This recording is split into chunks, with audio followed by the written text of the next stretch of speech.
economy crashed. I can't predict that. I can't predict the weather. I can. I'm a Doppler fucking radar. You took something and you didn't give it back. Then banks screwed you over. Take your pick. Either way, you lost. But I made more money during the crash than before it. You can too.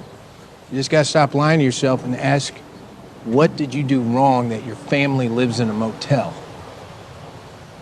Welcome to Market Makers, everybody. Your home for tomorrow's TA today. If you've been watching this channel at all since summer of 2021 when we started, you know I like to study market history, and I'm an armchair student of market history. Guys, when I got into the marketplace, I traded during the dot-com, but when I found Jeremy Grantham, which was at the GFC cycle when I was at Merrill Lynch, okay, I found Jeremy Grantham. Think about social media back then. Wasn't a big thing, okay? Social media wasn't a big thing, had to do a lot of reading. Jeremy Grantham is a market historian, as well as an economist, as well as a billionaire. He has quite literally made billions of dollars by understanding cycles, not calling tops and bottoms, although he nailed the bottom in March of 2009 to the day he called the bottom in the GFC cycle, but understanding market history. The past is the key to the present. So who better than to explain some of what's going on in the market? Jeremy Grantham sat for another interview this past month. He's in his 80s now. He does not do interviews often. These are gems. I chopped up the best parts. I want to give you some color commentary on it. But Jeremy's going to review the three greatest bubbles, 3 out of the 4 anyways, 1929, 1989 Japan, and the GFC. As you guys know, I'm paying special attention to the GFC cycle. Let's listen to Jeremy, and I'll talk to you guys on the other side. But as a historian, you have to say, if you look at the broad sweep of history, you have to be impressed with how incredibly bad the marketplace is as a judge of the future. So if you'll bear with me for a second, just let's go back to 1929. It's the highest PE on trailing earnings up till then in history. By today's standards, pretty modest, 21 times trailing. The earnings, however, have spiked. They've done brilliantly well. The economy is booming like it was China in its heyday, probably the most rapid period of growth in American history. Double-digit increases in industrial production, that kind of thing. And it peaked in September 1929, September, October, 21 times trailing. And how good was that? It was the highest price in American history. What was it projecting? It was projecting not just ordinary times, not just not good times. It was projecting the worst 10 years in American economic history. So you had the highest PE, the greatest bull market, not a few years before, a few days before the beginning of the biggest wipeout in fundamentals, not the stock market. Yes, the stock market went down colossally, but the economy collapsed, the global economy, international trade, currencies, everything went to hell immediately following the greatest bull market in history. So you have to ask yourself, what was the market doing that it not only couldn't see trouble coming, but it apparently saw heaven coming? It could not possibly have been more wrong. So you fast forward to Japan, which is in a way the mother and father of all bubbles. Japanese market had never sold over 25 times earnings until it did in 87. By 89, it was put to us that it was 65 times earnings. As far as we could tell, the Japanese market was 65 times trailing earnings, never having sold above 25. So it had gone up. And this is what should put the fear of God in anyone trying to time the market. It had gone up 150% more than it ever had in history. What did it predict? From the day it hit its peak in late 89, you had a lost decade, arguably a lost 20 years. The Japanese growth went from sensational to miserable The Japanese market for 8 minutes sold at a larger value than the US market. For an economy a third as big, it was incredible. And again, we had a sensational PE, not predicting good times, but predicting the worst times that you could possibly have wished for Japan for the next 20 years. If you think about the great financial crash, it wasn't the highest PE in history, but it was pretty darned high. The other day in '08, in early '08. And again, from a very high level, third only to 1929 and 2000 tech bubble. Instead of predicting good times, it predicted the worst financial crisis in modern history, which nearly brought the entire developed world to its knees and needed the most sensational bailouts and injection of liquidity, etc., to save our bacon.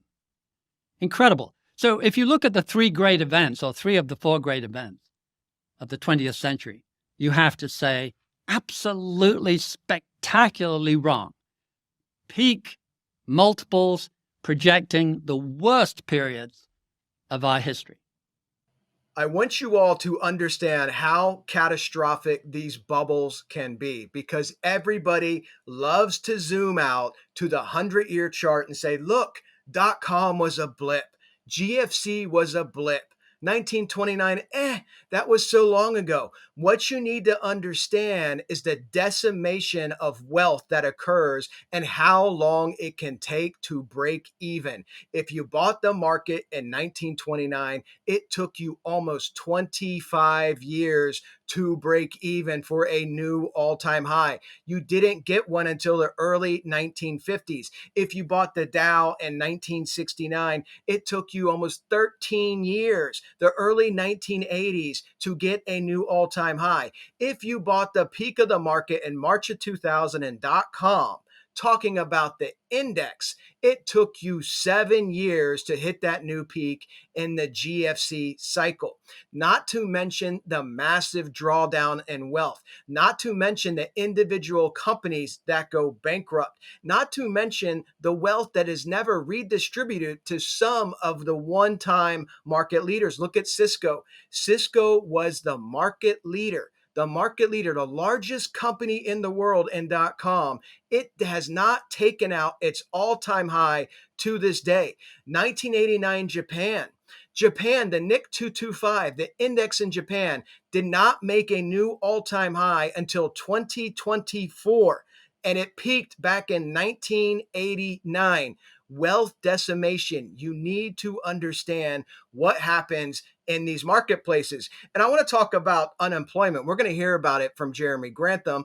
But guys, understand unemployment is the key indicator. It is a lagging indicator, but it is yet another one of those 100% correct indicators for all of market history going back to World War II. Let's hear it from Jeremy Grantham, and then I'll give you some commentary on the other side. One of the best indicators of recession is a modest upturn in unemployment. And if you see that in a long-term chart, you'd be impressed. When the market ticks up 50 basis points, 0.5% in unemployment, 70% of the time it's followed by a recession. When it ticks up 0.6%, it is followed 100% of the time historically with a recession. Today, it's 0.7. Today, it is nicely, visibly above the level that historically has always predicted a recession. Recessions have this slippery habit of taking a little longer than you would like. It's not unique, by the way. They've done that a couple of times in the past. What they haven't done is wriggled off the hook. Once you get the leading indicators, such as the gap between the 90-day and the 10-year bond or whatever, the early warning indicators, and then you get the tick up in inflation, you have always had a recession. And that is the phase that we're in. So I would strongly bet, as a historian, I would just say, you've always had a recession in these conditions. Perhaps you'll get lucky.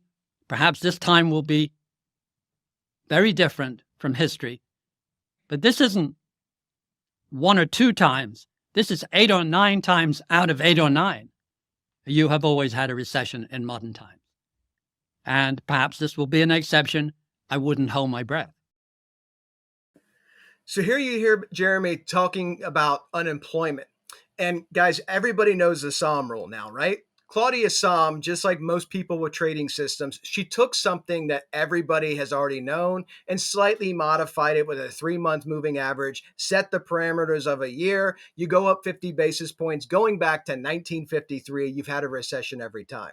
However, you heard Jeremy's stats there. If you go up 50 basis points off the cycle low, which was 3.4%, if you go up 50 basis points, 70% of the time, you got a recession historically. If you go up 60 basis points, right, 60 basis points, you have had a recession 100% of the time. Now, when he recorded that, we were only up 70 basis points. We are now up 90 basis points, 0.9%. You guys already know the 1% rule. We've been talking about it for years on this channel. You go up 1%, again, 100% of the time, you get a recession.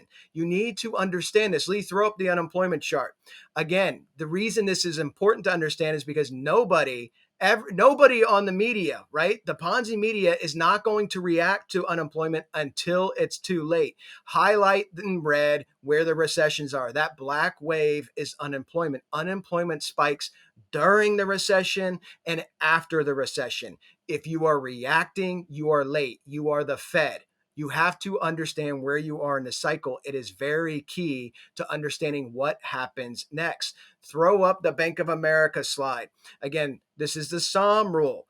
Just another deviation, a derivative of what Jeremy just laid out. Going back to 1953, you have been in a recession every single time this rule has triggered. You were already in a recession. And this is important to note because recessions have rules that have not been broken in the marketplace as of yet. Normal recessionary drawdown, 33%, a Dow retracement. And what is the normal bubble market drawdown? 50%. Another thing every single recessionary cycle has in common is you take out the market low. That's 3,500 on the S&P. If you do not take out 3,500, it will be the first time since World War II through the previous 12 recessions you did not take out the low. So you can hope for that. Hopium is not a strategy. What about the rate cut? Let's talk about the rate cut. Jeremy, what's your thoughts on the rate cut? Secondly, why would we always forget that most of a market decline occurs after the first rate decrease, as you referred to? I mean, that takes talent because that goes over and over again. We get enthusiastic about the first rate. Oh, just hang on, guys. Wait for the first rate cut. And then we're back to the races. And history is pretty clear. Most of the decline occurs after the first rate cut. Why do we forget it? Because that's who we are. We travel optimistically. And we like to forget unpleasant features.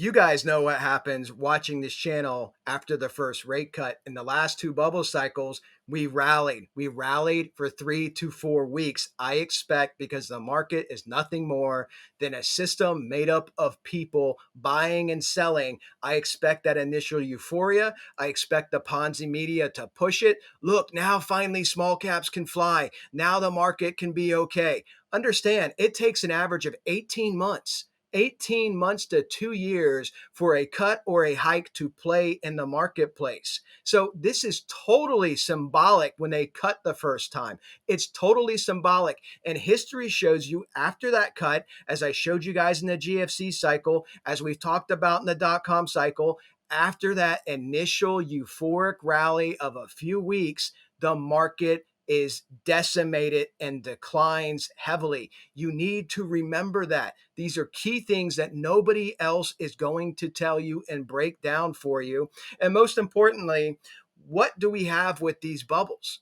I think these bubbles, another way, Jeremy coined that term super bubble. Okay. I look at them like a black hole because they suck everybody in. They suck all the future earnings in. And guys, you need to understand how dangerous these can be. That the highest multiples do not predict good times, which you learn at business school, but have historically predicted the worst times. It should give you cause for some concern and some caution. And of course, the market does not feel concerned or cautious. It didn't in 1929. It didn't in Japan in 89. It didn't in the US before the housing bust of 07, 08. That's the way the market is. So, dear listener, get used to it. You will not be warned. The very best of times, it will feel like the highest possible pricing, the highest possible PEs will be followed, not just by tough times, but some of the worst times that occur.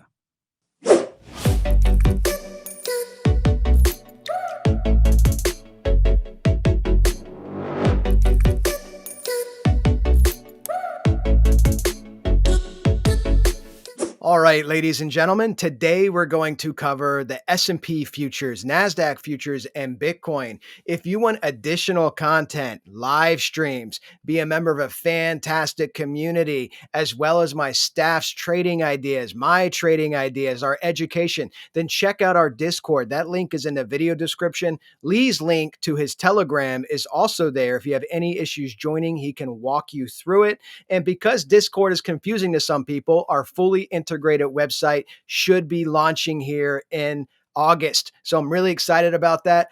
All of our material that we produce will be fully integrated on the website. I'll make that official announcement as soon as the time comes. Guys, if you want to trade these markets, check out SimpleFX as well as Bitunix. Both of those links are in the video description. Get the market makers VIP bonuses associated with those links. And if you want to see that full Jeremy Grantham interview, I'll have Lee throw that link in the video description as well.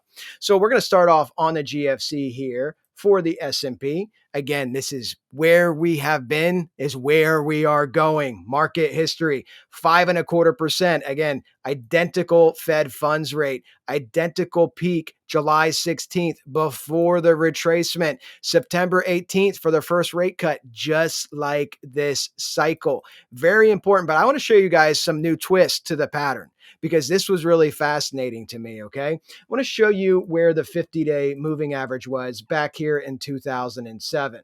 Pay special close attention to it because the first time that we challenged it was right here. But what about with Fibonacci? Is there any market synchronicity with Fibonacci, proportional moves in the marketplace? Let's take our fib from that July 16th high in 2007 down to the retracement low. The first time you challenged the 50-day was at the 618. Do you see that? At the 618. Let's go to the modern market. Let's take our fib from the July 16th high down to the retracement low.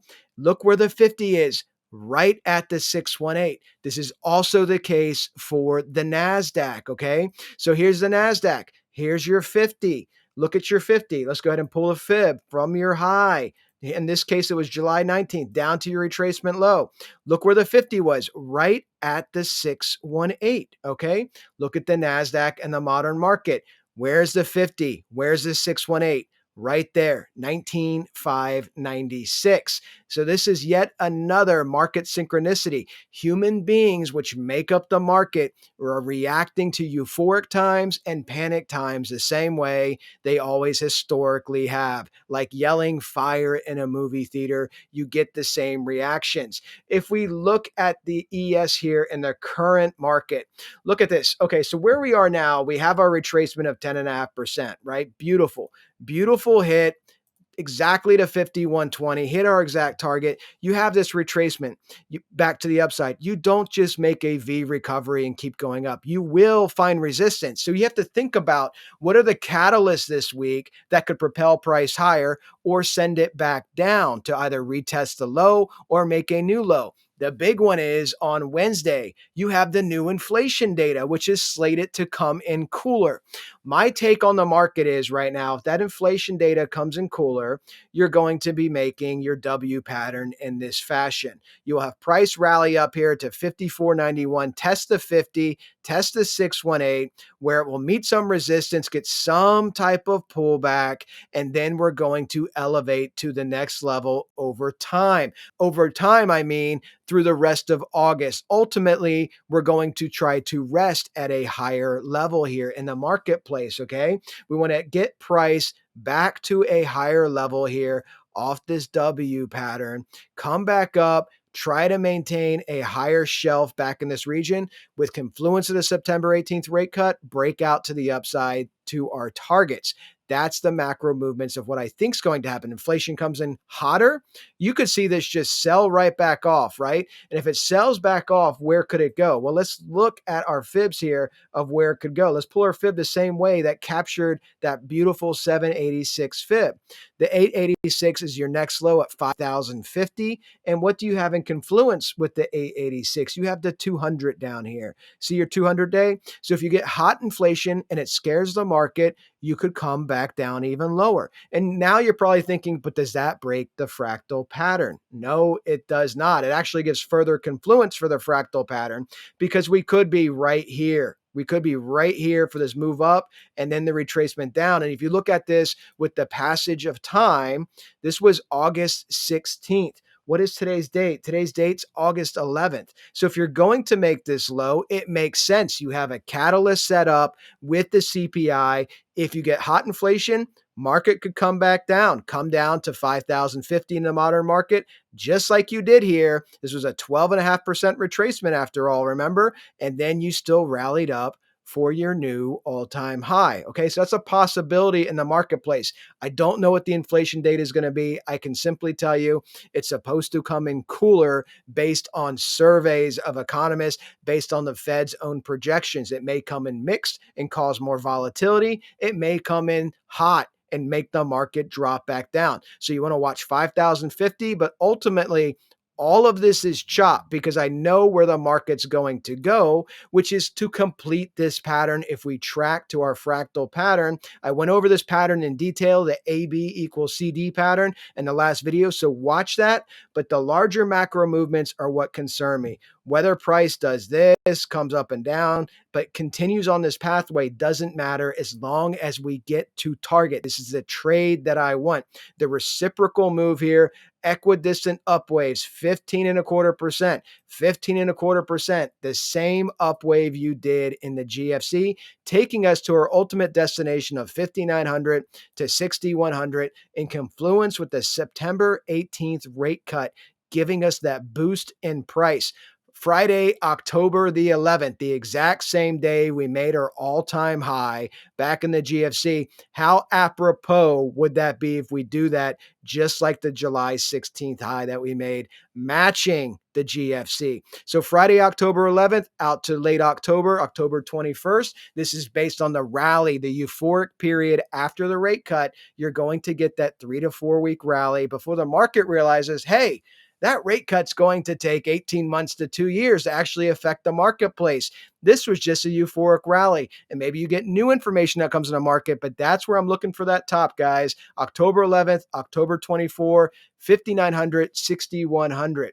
So what we're looking at here, it's just a simple move up. We'll see what the market wants to do. The VIX has been falling dramatically, down another 14, 15% on Friday. So we'll see if we can get this spike up to test the 618 at 54.91. Okay, the exact same place the 50 and the 618 were back in the GFC cycle. Let's move forward. Looking at this here on the NASDAQ, again, this is back in GFC times. We did this exact same 5-wave pattern. Look at this pattern, okay? Here's your pattern. Here's your retracement. You came back up, tested the 50 right there at wave 3, pulled back slightly, and then you accelerate it back up to the upside. Okay, let's zoom in on this a little bit because this is the concept that I'm talking about, what I think price is going to do. You have the 618 lined up with your 50, you come up, you retreat, you hold, simple TA concept, your higher low structure, you retrace up here right at the 786. As you guys know, my favorite area to look for trades, but you hold this higher shelf above the 50 moving average. You hold this in confluence with the September 18th rate cut. Look at that candle. Boom. Remember, the NASDAQ rallied almost 25%. Okay, 25%. This is going to be a massive rally. So when you look at those targets in the modern market, you're saying, how can this possibly be? Well, the 50 is up here at 19,596. Again, we're going to rally up at some point, test the 50, and then we're going to pull back down. So I'm expecting the exact same thing here to play out. This type of move in a larger pattern structure. You're going to have chop, may even get a new low, just like you did back in the GFC cycle, okay? May get a new low, but if you don't, you just keep creeping up here, pulling back, however you want to describe it, you're going to test the 50 and the 618. I think you're going to get a retracement, just like you did previously, and then I think you're going to hold this higher level. Get on top, build a shelf up here in the NASDAQ at 20,000, that range somewhere in here, under the 786, maybe above the 786, in confluence with that September 18th rate cut, then you're going to power up to the upside. Looking at our target, first key target, 21,971. New all-time high. We'll see if this macro pattern plays out. I have a feeling that it will. Don't be as concerned with the intermediate movements in the market. Do we come back down with hot inflation? Be concerned as long as the cycle is intact, as long as you're mimicking these movements. You already know through market history that that first rate cut is perceived as bullish. Even if we make a new low, even if my new all-time high prediction is wrong, the markets are going to rally based off that first rate cut. And we have the timing of how long they typically rally. Key important information you only get on this channel. By the way, guys, for all the new subs that joined the channel, if you left me a comment, I reply to all the comments if you ask me questions. So if you left me a comment and you're like, oh, he didn't answer, sometimes it takes a day or two when there's 150 comments like this last one. And I actually give you what I think are detailed or thoughtful replies if you're asking a sincere question or want my opinion on something. So go back and check that if you did ask me a question and you didn't see that I replied. Unlike most of YouTube, I actually try to reply to everybody and help people where I can, okay? So this is what I'm looking at the NASDAQ. Key level above you, 18,738. Above that, 19,167. And the smaller movements, guys, again, this is a daily time frame. Be prepared, for some checkbacks. Inflation data comes out. You may be making a smaller W down in this pathway. You may just be coming up and then pulling back, making a higher low, then coming back up again, okay? So there's going to be these intraday movements, concerned more with the larger macro patterns for that key swing trade, because I believe that's going to be a life-changing trade for a lot of people, because this type of trade has only happened twice in the last 24 years to be able to catch a move like this based on market history. So let's go ahead and look at Bitcoin. Been over this pattern, 3 peaks in a domed house, peak 1, peak 2, covered it last video, guys, watch last video, peak 3, and then you typically break through on the fourth attempt, right? W.D. Gann wrote about this 80 years ago, okay? So this is typically what happens, looking for a head and shoulders 5-way pattern to build above this area. And of course, we're looking at our targets. On the daily time frame for Bitcoin, what's Bitcoin doing? It's already telling you what the markets are going to do. It's right at the 50, okay? On the daily time frame, it's at the 50. If we look at this from a retracement level of our all-time high down to that retracement low, got to add the 50% on here, add back that 50%. You got right up to the 50% level where your 50 is, and you're trying to hold this higher level shelf, right? So you're trying to hold this higher level up here. And if you get that cooler inflation data, guess what I think the market's going to do, right? Inflation data comes in cooler, you're going to come back up. And you're going to start coming back up, making your new high. I think your new high in this area for this pump, right? This area is going to be where? And the previous high structure would be a good guess, because you're going to build a staging area, a launching pad for Bitcoin. It may be below 68 here, so you want to get above 64. You may be stuck between 64 and 68, ping-ponging as we progress through August. At some point, with confluence of the markets building those higher level shelves in late August, early September, you're getting close to that September 18th rate cut. When you get the cut, game on. Okay, you get the cut, game on. First level target we're looking at is 80,619 for the breakout with that rate cut. So in between there, you want to see this progress continue. That inflation number comes in hot, by the way. What do you think Bitcoin's going to do? For those of you that think Bitcoin doesn't move with the markets, you need to catch up because it does all of its major retracements with the crashes in the marketplace, just like it did this previous time, okay? But when you look at this, what do you think Bitcoin's going to do if we get hot inflation? It's going to fall, okay? So you want to watch your lower level targets, see if you can hold this 54 is going to be key because look at that, all the buying pressure here. You want to hold that 54. And again, in a larger pattern perspective, even if you get the hotter inflation, the warmer inflation, mixed inflation, whatever scares the market, in the larger perspective, we're still going to be doing these same macro movements, right? 618, come down to 50, 54, recheck it. You're going to come back up and build this higher level base up in this area for that launching pad for the rate cut. Okay. So this is going to be important to watch, guys. Keep an eye on your charts, watch your levels, understand you got to get above the 50, start making a new launching pad up here for Bitcoin. And it can take some time. You can have a retracement and then come back up. The macro patterns are all intact. The next update will be Wednesday and we'll dive back into this, guys. Hope you enjoyed the video. Be sure to like and subscribe. Leave me a comment. I will reply as always. Take care, everybody. America doesn't bail out the losers. America was built by bailing out winners, by rigging a nation of the winners, for the winners, by the winners.